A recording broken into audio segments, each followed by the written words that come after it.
The gymnasium was packed that morning. Rows of proud families clutching cameras, balloons bobbing against the ceiling, the air thick with anticipation. Somewhere in the back row sat an old man, 78 years old, wearing a faded baseball cap pulled low over his eyes. His name was Harold Mitchell. He hadn't wanted to come. Crowds made him nervous these days, brought back memories he'd spent decades trying to forget. But his grandson Danny was graduating from Navy SEAL training, and nothing, not the nightmares, not the trembling hands, not the weight of 50 years of silence, was going to keep him from watching that boy cross the stage. Harold shifted in his seat, tugging at the collar of his shirt. It was hot, too hot. He could feel the eyes of younger families around him, the way they glanced at this solitary old man taking up space in their celebration. He didn't belong here.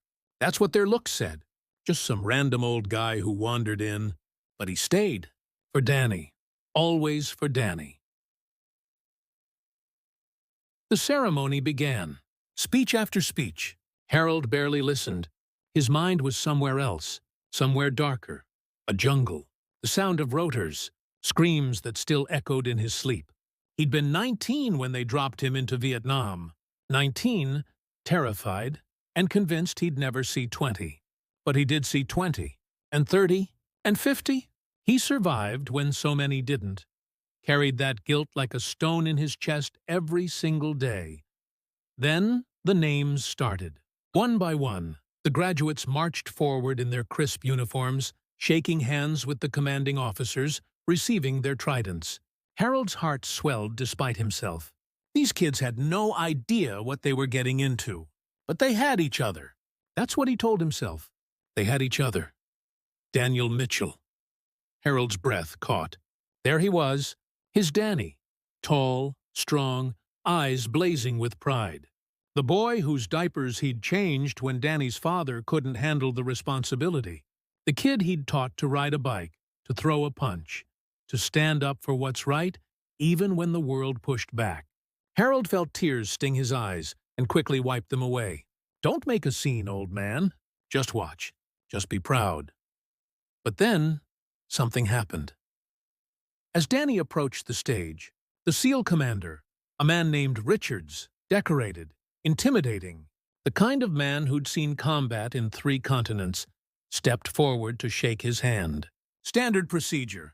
But as Danny extended his arm, his sleeve rode up just slightly. Just enough. And Commander Richards froze. His eyes locked onto something on Danny's forearm. A tattoo. Small. Deliberate. A series of numbers and a symbol that made the commander's face go completely white. The entire gymnasium seemed to hold its breath. Richards grabbed Danny's arm, not roughly, but urgently, and stared at the tattoo. Then his head snapped up, scanning the crowd like a searchlight. "Who came with you, Mitchell?" His voice cut through the silence like a blade. Danny stammered, confused. My grandfather, sir. He's in the back. Find him. Now!" The crowd erupted in whispers. Security started moving. Harold's instinct was to run, to disappear like he always did when attention turned his way. But his legs wouldn't move. And then Commander Richards was walking down the aisle, his eyes locked on Harold. And Harold knew. Somehow, impossibly, this man knew. Richards stopped 3 feet away. For a long moment, neither man spoke. Then Richards did something no one expected. He stood at attention and saluted. A full, formal, unwavering salute to this old man in a faded cap.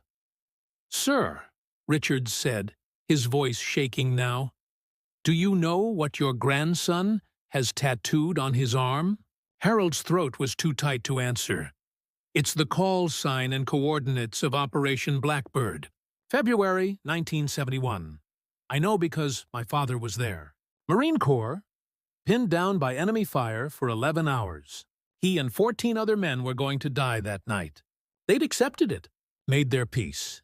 And then out of nowhere, a single Army Ranger appeared, moved through enemy lines like a ghost, pulled out 3 wounded men under fire, came back twice more.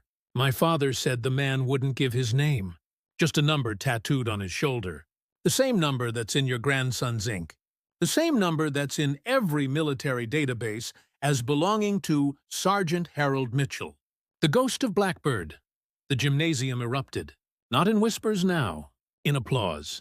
Thunderous, uncontrollable applause. Harold stood there, shaking, as Commander Richards gripped his shoulder. You saved 17 men that night, sir. My father was one of them. He came home because of you. I exist because of you. And when Danny told me the story of his grandfather, who never talked about the war, who lived alone and quietly, who taught him that real heroes don't need recognition, I knew it had to be you. Tears streamed down Harold's weathered face now. 50 years. 50 years he'd carried the weight of that war alone. 50 years of thinking he wasn't enough, didn't do enough, couldn't save enough.